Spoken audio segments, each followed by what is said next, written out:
Hey folks, it's Mark. I got some work done on one of my tattoos recently, which really got me thinking, how the hell do tattoos actually work? They're kind of insane when you think about it. We just stab ink into our skin and it becomes permanent art. And I've never really stopped to think about what's happening under the surface that allows that to happen.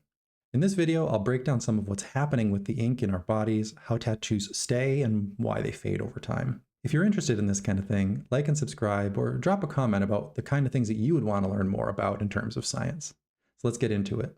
We see tattoos on people's skin all the time, and that's kind of desensitized me to how amazing it is that this relatively primitive procedure of shoving ink into our skin with needles leads to something that can stay on the skin permanently. Most parts of our body are continuously undergoing renewal, with old cells dying and new ones coming in to fill their role and fill the space. In that way, our bodies are kind of similar to the story of the ship of Theseus. The parts are getting changed out all the time, but the whole remains us. So how is it that ink in a tattoo under our skin gets a pass and just gets to stay there forever, essentially? To understand why this happens, it's important for us to back up and understand the anatomy of the skin.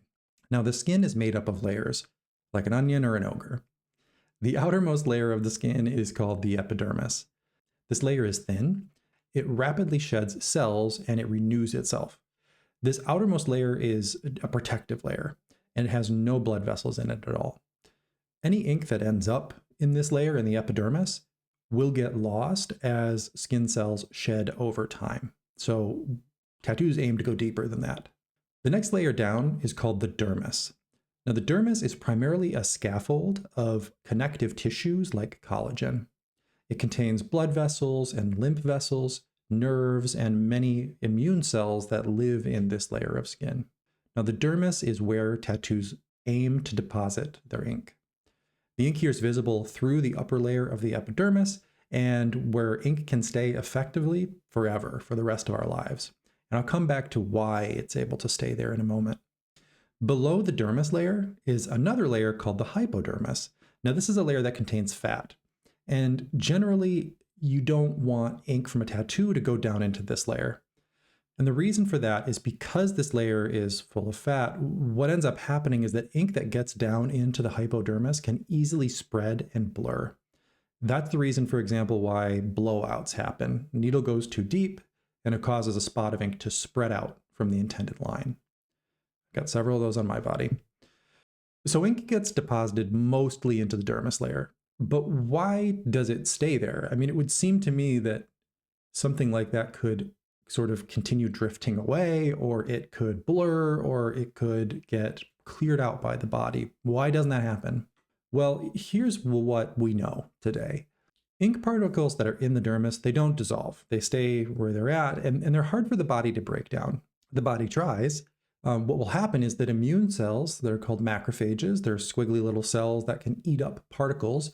They essentially eat the ink particles and store them inside the cell. I'll show you a picture here of what it looks like with a macrophage that has a bunch of ink particles inside of it.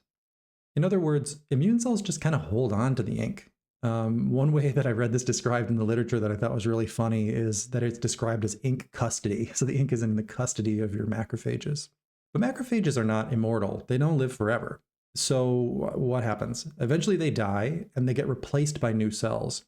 And the current hypothesis on how this ink is then maintained is that when the macrophages die, they release the ink that's stored inside of them into the surrounding area of the dermis. And then that ink is recaptured by new macrophage cells. This cycle gives stability to the pigment inside the dermis layer over long periods of time, even though your cells themselves are dying and renewing. One interesting thing I learned in reading about this is that not all the ink actually stays inside the dermis. Some of it is cleared away by the immune system and will end up making its way into these immune centers in the body that are called lymph nodes. Lymph nodes are locations throughout our body that store immune cells. They get bigger when we get sick and they need to, issue a lot of commands and immune resources to the site in the body. When you get sick, like you get a cold, you can feel your lymph nodes in your neck swelling up.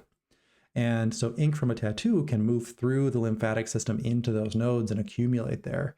and it can actually discolor lymph nodes and become an issue, for example, if you're trying to get medical imaging done or surgery. You can Google for images of discolored lymph nodes and see what it looks like, but it's kind of gross, so I'm not going to put it in this video. So why do tattoos fade? If macrophages are holding on to the ink and it's just staying there, what happens over a long period of time? Well, there are a few proposed mechanisms that can lead to tattoos fading or become blurry over time. One of those is that the ink, as it is released by the dying macrophages, it's picked up over a slightly larger area by new macrophages. So they pop open, the ink spreads out a little bit, and then new cells pick it up, but it's in a slightly bigger area than it started. So what can happen is that over time, as you go through these cycles, some of that ink can get lost and some of it can get more and more spread out. Another reason for breakdown over time is just that pigments of the ink can break down as UV light from the sun hits it and causes it to degrade. This is one of the reasons why you're supposed to wear sunscreen when you've got a tattoo. You should wear sunscreen anyway, but that's why it's important. And lastly, the dermis layer of the skin itself can change as we age. It can change in thickness, it can become more or less elastic, and that itself can influence the appearance of tattoos. So our body's kind of changing around the ink, and that can influence the way that it appears. Honestly, I didn't expect getting a new tattoo would turn into this mini science rabbit hole for me, but now every time I look at it, I'm also seeing how my immune system is quietly doing its job in the background to hold that ink in place and keep that image. So thank you, immune system. I appreciate you helping me out on this one. They're expensive, and I'm glad that you're there for me. If this made you think about your own skin or your own tattoos a little differently, like, subscribe, or drop a comment. How does this relate to your own experience with tattoos? And what else might you like to know about? And I'll see you in the next one. Thank you for watching.